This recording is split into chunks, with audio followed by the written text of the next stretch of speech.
السلام علیکم ورحمۃ اللہ وبرکاتہ۔ الحمد للہ رب العالمین والعاقبۃ للمتقین والصلاة والسلام علی رسولہ الامین وعلی آلہ وصحبہ اجمعین ومن تبعہ بإحسان الی یوم الدین، اما بعد فاعوذ باللہ من الشیطان الرجیم وأولو الأرحام بعضهم اولا ببعض ان اللہ بكل شیء علیم۔ محترم حضرات و خواتین، اللہ تبارک و تعالی کا کرم اور اس کی توفیق ہے کہ ہم سب مسجد خدا عمر آباد میں تشریف فرما ہیں۔ یہاں جمع ہونے کا مقصد رسول اللہ صلی اللہ علیہ وسلم کی پاکیزہ سیرت کو معلوم کرنا، تو اس نیک مقصد کے ساتھ ہفتے میں ایک مرتبہ حضرات و خواتین کی اس مسجد میں حاضری ہوتی ہے۔ اللہ سے ہماری دعا ہے کہ پروردگار ہمارے یہاں جمع ہونے، سننے اور سنانے کو قبول فرمائے اور اس کا بہتر بدلہ دنیا اور آخرت میں عطا فرمائے، آمین یا رب۔ جیسا کہ آپ جانتے ہیں، صلی اللہ علیہ وسلم کی مدنی زندگی اور اس مدنی زندگی سے جڑے اہم واقعات جو خاص کر مدینے میں رسول اللہ صلی اللہ علیہ وسلم قدم رکھنے کے بعد آپ نے جن اہم امور پر توجہ آپ نے فرمائی اور توجہ دی، تو ان واقعات اور ان امور کو ہم معلوم کرتے آ رہے ہیں۔ تفصیل سے ہم نے معلوم کیا کہ سب سے پہلے اللہ کے نبی نے صلی اللہ علیہ وسلم نے مسجد نبوی کی تعمیر فرمائی۔ تعمیر مسجد سے فارغ ہونے کے بعد ایک اور اہم معاملے پر آپ نے توجہ دی اور اس کی شروعات ہم نے پچھلے درس میں کی تھی۔ وہ اہم معاملہ یہ تھا، آگے ایک پلیٹ فارم اللہ کے نبی کو تیار کرنا تھا، جس پلیٹ فارم میں اسلامی خلافت کو قائم کرنا اور اسلامی دعوت کو عام کرنا اور لوگوں تک اسلام کی تبلیغ اور دعوت کو پہنچانا، اس عظیم مشن کو انجام دینے کے لیے اللہ تبارک و تعالیٰ نے جس سرزمین کا انتخاب کیا وہ سرزمین مدینہ ہے۔ اور 10 سال کی مختصر سی مدت میں اللہ کے نبی نے ایسا زبردست پلیٹ فارم تیار کیا، اسی پلیٹ فارم کی مرہون منت ہے کہ آج اربوں کی آبادی مسلمانوں کی اس پوری دنیا میں پھیلی ہوئی ہے، فللہ الحمد والمنہ۔ یہ اسی مدنی پلیٹ فارم کا نتیجہ ہے، اور اس پلیٹ فارم کو آپ نے 10 سال کی مختصر سی مدت میں آپ نے تیار کیا، اور اس عظیم پلیٹ فارم کو تیار کرنے کے لیے ضروری تھا کہ ہر کوئی اس میں اپنا رول ادا کرتا۔ یاد رکھیں دوستو، اگر ہم کوئی بڑا کام کرنا چاہتے ہیں، کوئی عظیم انقلاب اور بدلاؤ لانا چاہتے ہیں، تو معاشرے کے افراد کا سپورٹ کرنا اور ان کے دلوں کا پاک رہنا بہت ضروری ہے۔ ورنہ آپ کے پاس بڑا عظیم مشن ہے، کچھ کام کرنا چاہتے ہیں، لیکن آپ خود اپنی زندگی میں آپ کو ایسے مراحل کا سامنا جو ہے آپ نے کیا ہوگا کہ رکاوٹیں اپنوں سے آتی ہیں، روڑے ڈالنے والے اپنے ہوا کرتے ہیں۔ جب دل صاف نہ ہو وہاں بہت سارے مسائل جنم لیتے ہیں، اور جب دل میں صفائی آ جائے اور دل میں اگر پاکی آ جائے، دل میں اگر اخوت اگر پیدا ہو جائے، دل میں اگر ہمدردی آ جائے، اللہ کی قسم یہ دنیا کی سب سے مضبوط اور بہترین قوم شمار ہوتی ہے۔ اور اللہ کے نبی نے اسی نیک مقصد کے ساتھ آپ نے جو اہم معاملہ انجام دیا، جسے المؤاخاہ بین المہاجرین والانصار کہتے ہیں، کہ انصار اور مہاجرین کے درمیان اللہ کے نبی نے بھائی چارہ قائم کیا۔ جیسے ہی مہاجر مدینہ پہنچے تو اللہ کے نبی نے کیا کہا جانتے ہیں؟ صلی اللہ علیہ وسلم نے فرمایا انصار سے مخاطب ہو کر، اخوانکم قد ترکوا الاموال والاولاد وخرجوا الیکم، یہ آپ کے بھائی ہیں مہاجر جو مکے سے آئے ہیں۔ جانتے ہیں آپ ان مہاجر بھائیوں نے کیا کیا؟ دین کی خاطر اور اسلام کی خاطر اپنا گھر بار چھوڑا، اپنی بیوی بچوں کو چھوڑا، اپنی تجارت اور جائیداد کو چھوڑا اور آئے ہیں آپ کی خدمت میں۔ لہٰذا اے انصار، ان کے ساتھ تم رحم و کرم کا معاملہ کرنا اور ان کے ساتھ ہمدردی کا معاملہ کرنا، یہ پیغام دینا تھا۔ انصار آگے بڑھے اور اللہ کے نبی کی خدمت میں حاضر ہو کر کہا، اے اللہ کے نبی، ہر انصاری نے کہا جو مالدار تھے، جو محتاج نہ تھے، جن کے پاس جائیداد تھی، جن کے پاس ثروت اور دولت تھی، ان انصاری صحابہ نے کہا، اے اللہ کے نبی، یہ ہمارے باغات ہیں، یہ ہماری زمینیں ہیں، آپ مہاجر بھائیوں میں تقسیم کر دیجئے گا۔ لیکن مہاجر بھائی تجارت کرنا جانتے تھے اور کاشتکاری سے واقف نہ تھے۔ کاشتکاری سے انصاری صحابہ واقف تھے اور مہاجر بھائی کاشتکاری نہیں جانتے تھے کہ فصل کی تیاری کیسے ہوتی ہے، زمین میں کاشتکاری کسے کہتے ہیں، اس سے مہاجر بھائی واقف نہ تھے۔ اسی لیے اللہ کے نبی نے فرمایا، ہم قوم لا یعرفون العمل، یہ ایسی قوم ہے جو کاشتکاری نہیں جانتی ہے۔ لہٰذا آپ نے فرمایا، یکفونکم المعون ویشرکونکم فی الثمر، یہ تمہارے کام کاج میں اپنا حصہ بٹائیں گے، اپنا ہاتھ بٹائیں گے، کام کاج میں تمہارا ساتھ دیں گے اور پیداوار میں تم انہیں شریک کر لو۔ جو پروفٹ آئے گا اس پروفٹ میں تم اپنے مہاجر بھائیوں کو شریک کر لینا، تمہارے ساتھ مل کر کام کریں گے اور ان کی محنت کا بدلہ تم دے دینا۔ یہ اللہ کے نبی نے فیصلہ کیا صلی اللہ علیہ وسلم۔ اور عجیب قربانی کا ثبوت پیش کیا یہ انصاری صحابہ نے۔ انصار کی پہچان ہی ایثار سے ہوتی ہے، انصار کی پہچان ہی قربانی سے ہوتی ہے، انصار کی پہچان ہی ہمدردی سے ہوتی ہے۔ اور آپ نے مشہور واقعہ سنا بھی ہوگا، اللہ نے قرآن مجید میں کہا والذین، انصار کی تعریف کرتے ہوئے 20 پر 8واں پارہ پڑھیے آپ، سورہ حشر کی یہ بڑی عظیم آیت ہے جس آیت میں اللہ تعالیٰ نے انصار کی تعریف فرمائی۔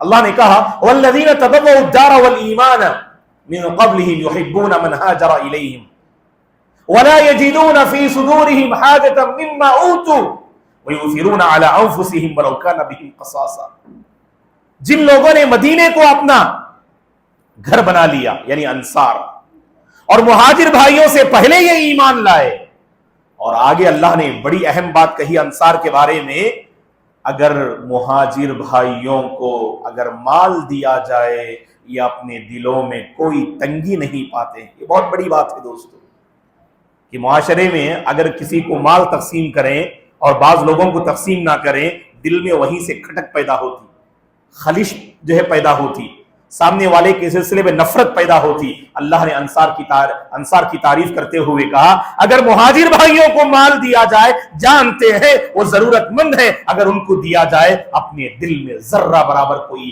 خلش اور کھٹک نہیں پاتے ہیں۔ یہ لوگ دل بڑے پاک ہیں ان انصار کے، اللہ کی گواہی، اور اللہ نے ان کی تعریف کی۔ اور آگے کہا خود کو ضرورت ہوتی ہے اور اپنی ضرورت پر اپنے بھائی کی ضرورت کا خیال رکھتے ہیں۔ کتنی بڑی بات ہے۔ اور مشہور واقعہ آپ جانتے ہیں، ایک صحابی اللہ کے نبی کی خدمت میں حاضر ہوئے، مہمان تھے، باہر سے تشریف لائے تھے، بھوک و پیاس میں مبتلا تھے، اور اپنی بھوک اور پیاس کو اللہ کے نبی کی خدمت میں پیش کیا اور کہا کہ کچھ کھانے کا انتظام کر دیجئے۔ آپ صلی اللہ علیہ وسلم اپنے ازواج مطہرات میں سے ایک ایک زوجہ محترمہ کے گھر یہ کہہ کر بھیجتے ہیں مہمان رسول آئے ہیں، گھر میں کچھ کھانے کا انتظام ہے کہ یا نہیں؟ ہر گھر سے یہی جواب ملتا ہے، ہر گھر سے یہی جواب ملتا ہے، گھر میں پانی کے سوا کچھ نہیں ہے۔ اللہ کے نبی، گھر میں پانی کے سوا کچھ نہیں ہے۔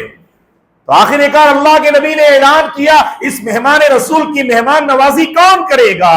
یہ انصار ایسے معاملات میں کب پیچھے رہنے والے تھے؟ ایک انصاری صحابی آگے بڑھتے ہیں اور مہمان رسول کا ہاتھ تھامتے ہیں اور اپنے گھر لے جاتے ہیں، اور صحابی رسول اس انصاری کے گھر کا حال یہ تھا کہ گھر میں بچوں کے کھانے کے سوا کچھ موجود نہ تھا، اور بیوی سے کہا یہ مہمان رسول ہے، ان کا احترام ہم پہ لازم ہے، لہٰذا بچوں کے لیے جو کھانا ہے وہ مہمان کے لیے رکھ دینا۔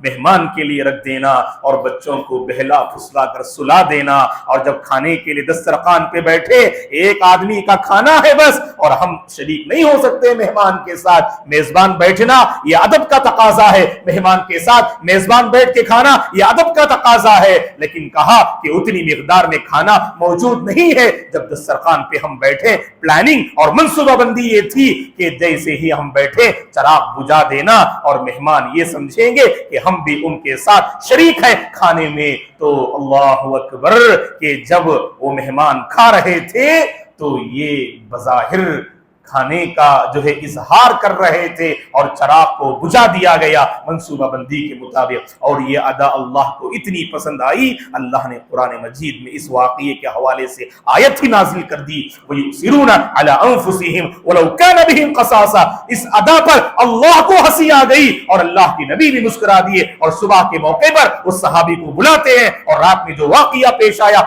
اللہ کے نبی ذکر کرتے ہیں کہ وحی کے ذریعے سے اس واقعے کی مجھے خبر دی گئی۔ یہ قربان جائیے یہ کون انصاری صحابی تھے؟ یہ ام سلیم بنت ملحان رضی اللہ عنہا کے شوہر ابو طلحہ رضی اللہ عنہ ہے۔ یہ ام سلیم کون ہے؟ کون ہے ام سلیم؟ کسی کو معلوم؟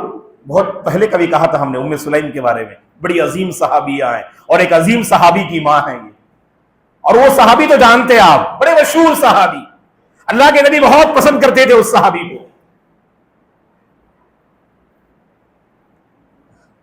جی انعام ملے گا انشاءاللہ، جواب دیں گے تو انعام ملے گا، گیس تو کیجیے۔ ام سلیم بنت ملحان، خیر ام سلیم بنت ملحان کے عظیم فرزند ہیں انس بن مالک رضی اللہ عنہ، خادم رسول اللہ کے نبی کی جنہوں نے 10 سال خدمت کی۔ یہ انس بن مالک رضی اللہ عنہ کی والدہ ہیں اور ان کے والد ہیں انس کے مالک بن نضر، ام سلیم کے پہلے شوہر تھے۔ مالک بن نضر کی وفات کے بعد آپ نے حضرت ابو طلحہ سے شادی کی، اور ابو طلحہ سے جانتے شادی کس بنیاد پر کی؟ ام سلیم بنت ملحان سے جب شادی کی خواہش ظاہر کی ابو طلحہ نے، ام سلیم نے کہا تم کافر ہو، میں تم سے نکاح نہیں کر سکتی، اگر تم مجھ سے شادی کرنا چاہتے ہو اسلام قبول کرو، تمہارا اسلام قبول کرنا ہی میرا مہر ہے۔ اسلام قبول کیا اور اسلام قبول کرنا ہی ان کا مہر بن گیا، اور ابو طلحہ رضی اللہ عنہ اسلام قبول کرتے ہیں اور ام سلیم بنت ملحان رضی اللہ عنہا کو اپنے رشتے زوجیت میں لیتے ہیں۔ یہی میاں بیوی ہیں جن کا تذکرہ اللہ نے 28ویں پارے میں کیا سورہ حشر میں۔ ایسے عظیم صحابہ تھے یہ انصاری صحابہ۔ ایک اور واقعہ ہم ذکر کرتے ہیں، واللہ یہ واقعہ انصار کی فضیلت اور ان کے مقام کو واضح کرتا ہے۔ جانتے ہیں دوستو کیا ہوا؟ آپ جانتے ہیں کہ یہودیوں کے 3 مشہور قبیلے تھے، کون جلدی بتائیں گے 3 قبیلوں کے نام؟ یہودیوں کے 3 قبیلوں کے نام کون بتائیں گے؟ میں نے کئی بار ذکر کیا ہے یہودیوں کے 3 قبیلوں کے نام، کون بتائیں گے آپ میں سے؟ جی بارک اللہ فیکم، بنو قینقاع، بنو نذیر، بنو قریظہ۔ احسن ڈاکٹر صاحب، اللہ بارک فیکم۔ خلیق الزمان صاحب حفظہ اللہ نے واقعی صحیح جواب دیا کہ بنو قینقاع، بنو نذیر اور بنو قریظہ۔ یہ تو میں سمجھتا ہوں سینکڑوں مرتبہ میں ذکر کیا ہوں، بعض باتیں تکرار کے ساتھ میں ذکر کرتا ہوں، چونکہ یہ اصل یہ بیان نہیں ہے، یہ ایک کلاس کی نوعیت ہے۔ ہونا تو یہ چاہیے کہ باقاعدہ اب آج کی کلاس میں لاسٹ جو ہے کلاس کے بارے میں کچھ سوالات کروں پہلے میں، جیسے ماشاءاللہ استاذ کلاس میں داخل ہونے کے بعد پچھلے کلاس کے بارے میں کیا کرتے ہیں، پہلے سوال کرتے ہیں۔ اب مسئلہ یہ ہے کہ میں زیادہ سوال کروں گا تو آپ کہیں گے مولانا کیا ہے زیادہ سوال کرتے ہیں، پھر آنا ہی بند کر دیں گے آپ لوگ۔ خیر اللہ خوش رکھے تمام کو، اللہ آپ کی حاضری کو قبول فرمائے۔ احسن، تو یہ بنو قینقاع، بنو نذیر اور بنو قریظہ یہ 3 یہودیوں کے مشہور قبیلے تھے۔ جب اللہ کے نبی نے بنو نذیر کو مدینے سے باہر نکالا ان کی بے وفائی اور بدعہدی کی وجہ سے، سب سے بڑا مال جو سب سے پہلے مسلمانوں کی خدمت میں آیا وہ بنو نذیر کا مال تھا۔ بنو نذیر کے قبیلے سے مسلمانوں کو ڈھیر سارا مال ملا، اور یہ سب سے بڑی دولت تھی جو پہلی بار مسلمانوں کے قدموں میں آئی۔ جانتے ہیں بڑا نازک مسئلہ ہے، ہر ایک کا دل پھسل جاتا ہے مال کے میدان میں۔ میں نے اس سے پہلے ایک شعر بھی پیش کیا تھا، نہ موسیٰ پیر نہ عیسیٰ پیر، سب سے بڑا ہے پیسہ پیر۔ پیسوں سے انسان کے جو ہے جذبات بدل جاتے ہیں، انسان کی سوچ بدل جاتی، انسان کا ایمان جو ہے بدل جاتا ہے۔ لیکن یہ انصاری صحابہ دیکھیے قربان جائیے، اللہ اکبر، مال کے معاملات میں وہ حریص نہ تھے، وہ اپنے بھائی پہ بے حد درجہ قربان تھے. اسی کی یہ مثال ہے. اور اس آیت کی تفسیر میں وَلَا يَجِدُونَ فِي صُدُورِهِمْ حَاجَةً مِّمَّا أُوتُوا کی تفسیر میں مفسرین نے لکھا اس واقعے کو کہ بنو نذیر کا جب مال مسلمانوں کی خدمت میں آیا، اللہ کے نبی نے انصاری صحابہ کو جمع کیا، انصار کو جمع کیا. آپ نے سب سے پہلے اللہ کی تعریف کی اور اس کے بعد اللہ کے نبی نے انصار کا شکریہ ادا کیا. کیوں شکریہ ادا کیا؟ کہا کہ اے انصار، تم نے مہاجر بھائیوں کو اپنے گھروں میں جو ہے آپ نے تم نے جگہ دی، اپنے گھروں میں تم نے جگہ دی. یہ مہاجر بھائی تمہارے گھروں میں رہتے ہیں، یہ ڈھیر سارا مال ہمارے پاس موجود ہے، یہ بنو نذیر کا ڈھیر سارا مال موجود ہے. اب ہمارے سامنے دو آپشنز ہیں. پہلا آپشن یہ ہے، آپ نے انصار سے کہا اگر تم چاہو اس مال کی میں برابر برابر تقسیم کر دوں، آدھی دولت اور آدھا مال انصار تم کو دے دوں اور آدھا مال مہاجر بھائیوں میں تقسیم کر دوں، اور جیسے وہ تمہارے ساتھ پہلے سے تمہارے گھروں میں ہے اور آگے بھی ویسے ہی رہیں. یہ پہلا آپشن، آدھا آدھا تقسیم کر دوں مال. اور دوسرا آپشن یہ ہے، اگر تم چاہو یہ پورا مال میں مہاجر بھائیوں کو دے دوں تاکہ وہ مہاجر بھائی اپنی دنیا آپ بسا لیں، وہ اپنے لیے گھر کا انتظام کر لیں اس مال کو لے کر، اور آپ سے الگ ہو جائیں اور اپنی دنیا خود بسا لیں. اللہ اکبر. جیسے اللہ کے نبی نے دو آپشن دیے کہ آدھا آدھا مال چاہیں تو میں تقسیم کر دوں یا پورا مال مہاجر بھائیوں کو دے دوں تاکہ وہ اپنا مالی مسئلہ مضبوط کر لے اور مالی مسئلے کو ختم کر لے اور اپنی دنیا آپ بسا لیں. سعد بن عبادہ یہ انصار کے جو ہے لیڈر تھے. سعد بن عبادہ اور سعد بن معاذ رضی اللہ عنہما نے اپنی قوم کی نمائندگی کرتے ہوئے اللہ کے نبی سے کہا، اے اللہ کے نبی، ہم چاہتے ہیں کہ آپ یہ پورا مال مہاجر بھائیوں میں تقسیم کر دیں. تقسیم کرنے کے بعد مہاجر بھائیوں کو الگ جانے کی اجازت نہ دیں، وہ مہاجر بھائی ہمارے ہی ساتھ رہیں. اللہ اکبر. کیا عجیب جذبہ ہے دوستو ایثار، کیا ہمدردی ہے اپنے بھائیوں کے سلسلے میں. دیکھیے آپ، الگ کرنا گوارا نہ کیا، کہا کہ پورا مال انصار مہاجر میں تقسیم کر دیں، اور جو آپ فرما رہے ہیں نا کہ وہ اپنی دنیا آپ بسا لیں، ہم سے دور نہ ہوں، جیسے ہمارے گھروں میں شریک ہے نا ویسے ہمارے گھروں میں رہیں. سارے انصار ان دو لیڈروں کی بات سن کر چیخ اٹھے، نعرے تکبیر بلند کیا اور اللہ کے نبی سے کہا، اے اللہ کے نبی، ہم اپنے قائد کے فیصلے سے راضی ہیں. اور اللہ کے نبی اس واقعے سے اس قدر متاثر ہوئے اپنے انصاری بھائیوں سے، آپ نے اس موقع پر اللہ سے دعا فرمائی، اے اللہ انصار پر رحم فرما، ان کی اولاد پر رحم فرما، انصار پر رحم فرما اور ان کی اولاد پر رحم فرما. یہ آپ نے انصار کے حق میں دعا فرمائی. بڑے عظیم لوگ تھے دوستو یہ انصار. جانتے صحیح بخاری مسلم کی حدیث ہم آپ کے حوالے کر رہے ہیں، غور سے سنیے.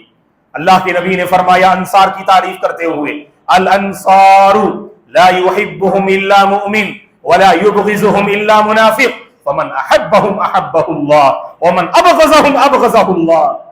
اللہ کے نبی نے فرمایا یہ انصار مومن ہی ان سے محبت کرے گا.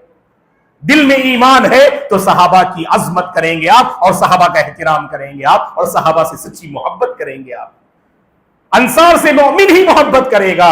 اگر نفرت کرے گا کوئی بندہ، دشمنی کرے گا ان انصار سے، وہ منافق ہی ہوگا، مومن نہیں ہو سکتا. اور آپ نے آگے فرمایا جس نے انصار سے محبت کی اللہ نے اس سے محبت کی، اور جس نے انصار سے نفرت کی اللہ نے اس سے نفرت کی. صحابہ کا احترام کرو دوستو، صحابہ کا احترام کرو. صحابہ کی عظمت یہ ایمان کی پہچان ہے، صحابہ کا احترام یہ ایمان کا حصہ ہے. اللہ ہدایت دے ان بندوں کو جو صحابہ کی شان میں گستاخی کرتے ہیں، جو صحابہ کی شان میں گستاخی کرتے ہیں. اللہ ایسے بندوں کو ہدایت دے. صحابہ کی سیرت کو پڑھو، ان کی سیرت بڑی پاکیزہ سیرت ہے. ان کی سیرت کو پڑھنے سے ہماری سیرت سنورتی ہے اور ہمارا ایمان تازہ ہوتا ہے اور دلوں کے جذبات بنتے ہیں اور بدلتے ہیں اور روحانی زندگی میں ایک زبردست انقلاب بپا ہوتا ہے. صحابہ کا احترام کرنا، صحابہ کی تعظیم کرنا اور صحابہ کے ساتھ گستاخانہ معاملہ نہیں کرنا چاہیے دوستو. چلیے آگے بڑھتے ہیں. اللہ کے نبی نے انصار اور مہاجرین کے درمیان مزید مضبوطی لانے کے لیے ایک ایک انصاری کا ہاتھ آپ نے پکڑا اور مہاجر بھائی کے ہاتھ میں تھام کر ان کے درمیان آپ نے بھائی چارہ قائم کیا. چند مثال میں آپ کو دے رہا ہوں، غور سے سنو. یہ کیوں؟ تاکہ اور زیادہ ان کے درمیان میں قربت آ جائے اور ان کے دل ایک دوسرے سے قریب ہو جائے. اور یہاں تک ابتدا میں حکم تھا، یہ جو اللہ کے نبی نے بھائی چارہ قائم کیا، یہ انصاری ہیں اور یہ مہاجر ہیں، یہ دونوں بھائی رہیں گے اور وراثت میں بھی مہاجر کو حصہ ملے گا. ابتدائی حکم تھا یہ. اور سے سنو، پراپرٹی کی جب تقسیم ہوگی وفات کے بعد، اس پراپرٹی میں کس کو شریک کریں گے؟ آپ اپنے مہاجر بھائیوں کو بھی شریک کریں گے. اللہ کے نبی نے اس حد تک حکم دیا اور انصار نے خوش دلی سے قبول کیا. اور مہاجرین کے آپس میں آپ نے بھائی چارہ قائم کیا اور انصار اور مہاجرین کے درمیان بھی آپ نے بھائی چارہ قائم کیا. سیرت نگاروں نے لکھا ہے یہ واقعہ کہاں پیش آیا. ایک دوسرے کا ہاتھ پکڑ کے آپ نے جو بھائی بنایا، آپ نے، بعض اہل علم نے لکھا ہے کہ ام سلیم بنت ملحان کے فرزند انس بن مالک رضی اللہ عنہما کے گھر میں یہ واقعہ پیش آیا. اور بعض سیرت نگاروں نے لکھا ہے یہ واقعہ مسجد نبوی میں پیش آیا. المہم یہ واقعہ خواہ انس رضی اللہ عنہ کے گھر میں پیش آیا ہو یا مسجد نبوی میں، لیکن واقعہ برحق ہے. کئی مورخین نے، سیرت نگاروں نے اس واقعے کو لکھا ہے. سب سے پہلے اللہ کے نبی صلی اللہ علیہ وسلم کے ساتھ جو بھائی چارہ ہمیں جو صحابی آتے ہیں وہ حضرت علی رضی اللہ عنہ، یہ دونوں مہاجر ہیں. حضرت اللہ کے نبی صلی اللہ علیہ وسلم اور علی رضی اللہ عنہ، چونکہ علی رضی اللہ عنہ بچپن ہی سے اللہ کے نبی کے ہمراہ رہے، ساتھ رہے اور اللہ کے نبی کی نگرانی میں رہے. اللہ کے نبی کی نگرانی میں بچپن ہی سے حضرت علی رہے رضی اللہ عنہ. اسی لیے اللہ کے نبی نے مناسب سمجھا حضرت علی کو اپنے ساتھ رکھیں.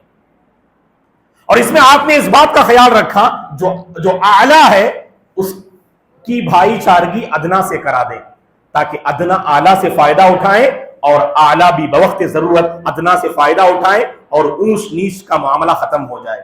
کیونکہ اکثر معاملات کب بگڑتے ہیں؟ میں اونچے خاندان سے ہوں، تم نچلے خاندان سے ہو. یہاں حالات بگڑتے ہیں لوگوں کے. جب ہماری سوچ یہ بن جائے آپ بھی موحد ہم بھی موحد، آپ بھی مومن ہم بھی مومن، ہم دونوں کا ایک ہی مشن ہے، کہہ کر آگے بڑھیں گے نا، ہمارے بہت سارے مسائل حل ہو جائیں گے. آج لوگوں میں عصبیت ہے. آج لوگ ملاقات کرتے ہیں لوگوں کے مرتبے کو دیکھ کر. اگر معاشرے کا کمزور انسان ہے نظر انداز کر دیتے ہیں اس کو. اسی لیے اللہ کے نبی نے بھائی چارے میں اس بات کا خیال رکھا جو اعلیٰ ہے خاندان کے اعتبار سے تو ادنا سے آپ نے بھائی چارہ قائم کیا. جیسے چند مثالیں، حضرت حمزہ رضی اللہ عنہ، یہ آپ نے بھائی چارہ قائم کیا ان کے ساتھ. ان کا حضرت زید بن حارثہ رضی اللہ عنہ جو اللہ کے نبی کے آزاد کردہ غلام تھے. حضرت حمزہ رضی اللہ عنہ اور زید بن حارثہ رضی اللہ عنہ کے درمیان آپ نے بھائی چارہ قائم کیا. حضرت ابو بکر رضی اللہ عنہ اور خارجہ بن زید رضی اللہ عنہ کے درمیان آپ نے بھائی چارہ قائم کیا. حضرت عمر رضی اللہ عنہ اور اتبان بن مالک رضی اللہ عنہما کے درمیان آپ نے بھائی چارہ قائم کیا. حضرت سلمان فارسی رضی اللہ عنہ اور ابو الدرداء رضی اللہ عنہ کے درمیان آپ نے بھائی چارہ قائم کیا. حضرت ابو طلحہ رضی اللہ عنہ اور ابو عبیدہ رضی اللہ عنہ کے درمیان آپ نے بھائی چارہ قائم کیا. تو صلی اللہ علیہ وسلم نے جو بھائی چارہ قائم کیا اس کی چند مثالیں. اور ایک مشہور صحابی ہیں حضرت عبداللہ بن مسعود رضی اللہ عنہ اور زبیر بن عوام رضی اللہ عنہ، ان کے درمیان آپ نے بھائی چارہ قائم کیا.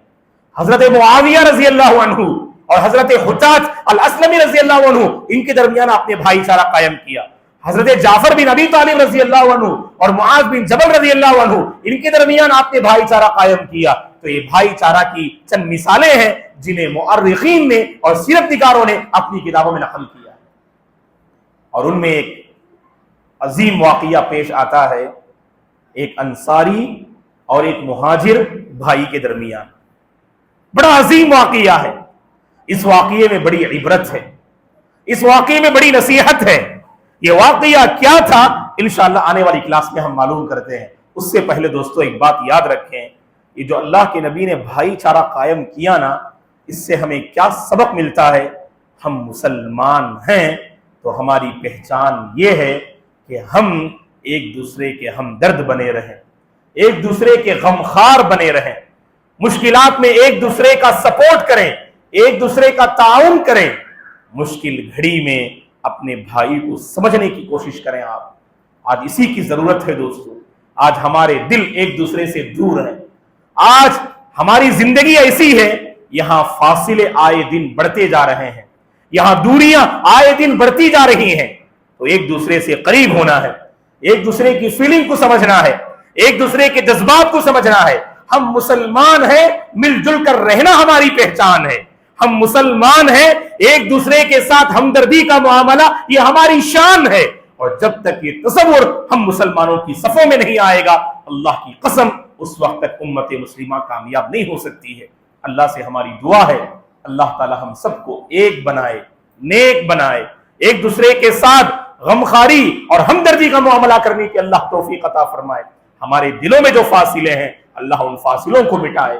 ایک دوسرے سے محبت کرنے, دین کی بنیاد پر اللہ کی خاطر ایک دوسرے سے محبت کرنے, ایک دوسرے سے رحم و کرم کا معاملہ کرنے کی اللہ ہم سب کو توفیق عطا فرمائے.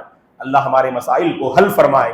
جہاں کہیں امت کراہ رہی ہے اللہ تعالیٰ ان کے ساتھ رحم و کرم کا معاملہ فرمائے, امن کی زندگی انہیں نصیب فرمائے. سرزمین غزہ میں ہو یا سرزمین فلسطین میں, جہاں کہیں امت مسلمہ کراہ رہی ہے دشمنان اسلام کی طاقت کو لے کر, اللہ تعالیٰ وہاں امن کے فیصلے فرمائے, وہاں برکتوں کا اللہ نزول فرمائے.